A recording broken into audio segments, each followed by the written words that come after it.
For those of you in the online class, I would strongly suggest that you do these practice exercises before looking at this solution video.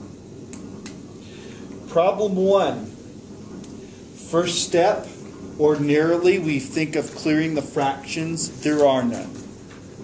The second step, we think of clearing the parentheses. There are none of them either. So the first step we have available to do is to get all the numbers on one side of the equal sign and all the variables on the other. Now the variables are already all on this side. There's only 8x here.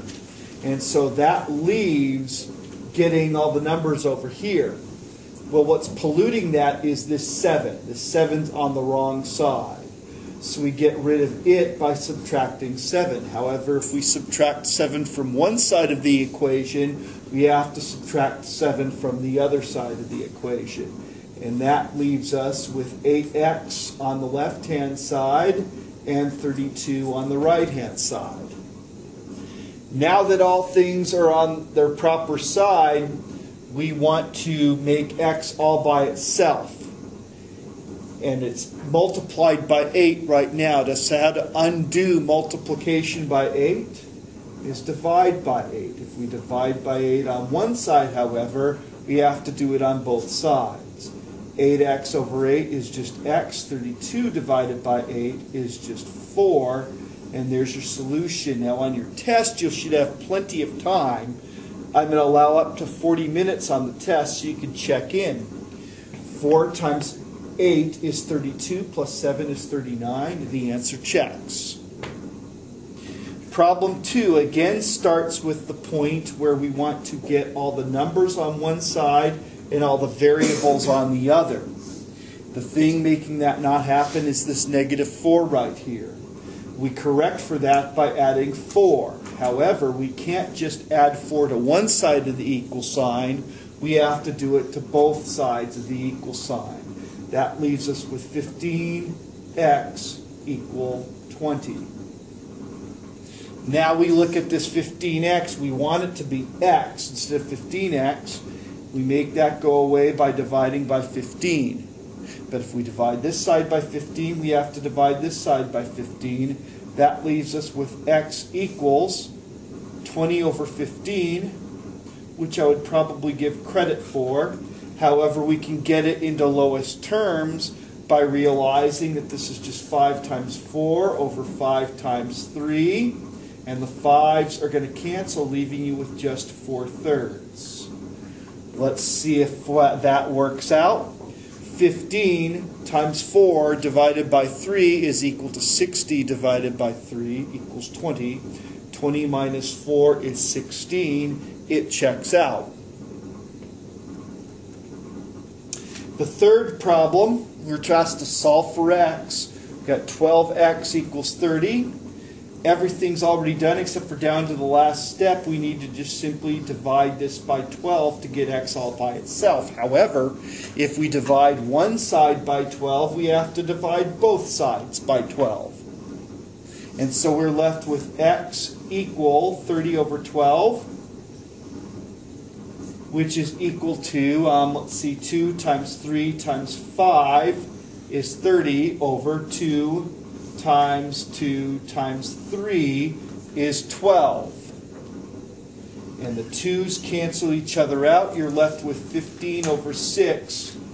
Excuse me, we are not. We can still cancel out 3's, can't we?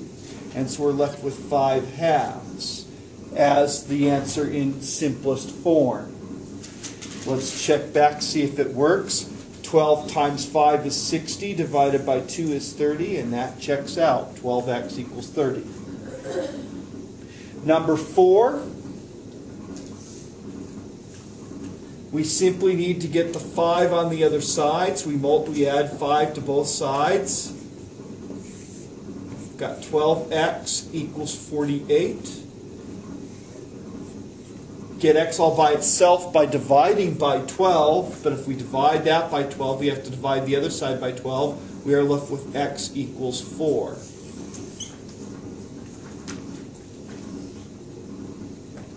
Again, we're another one where we're starting with getting the numbers on one side, the letters on the other. To make that happen, it's 24 that's on the wrong side. And so we subtract 24 not just from one side, but from both sides. And this becomes negative 7x equals negative 21. To get x all by itself, we divide both sides by negative 7. So on this side we're left with x. Negative divided by a negative is positive. 21 divided by 7 is 3, so it's going to be positive 3. Let's check it and see if it works in the original. Positive 3 times negative 7 is negative 21. 24 minus 21 is 3. It works out.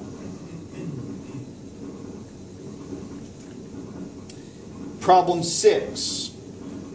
We're down to, again, one thing's on the wrong side to have us have the numbers on one side and the variables on the other. That's this 13. We got to get rid of it by subtracting 13. But we can't just subtract 13 from one side of the equal sign. We've got to subtract 13 from both sides of the equal sign. And remember, it's the equal sign that's the big separator here. So I'm left with 6x on the left-hand side and 48 on the right-hand side. Now we need to get x all by itself. We divide by 6, but if we divide x by 6, we must divide 48 by 6 as well. We're left with x equals 8. We can see if that checks out. 6 times 8 is 48. 48 plus 13 is 61. 61 equals 61. It checks.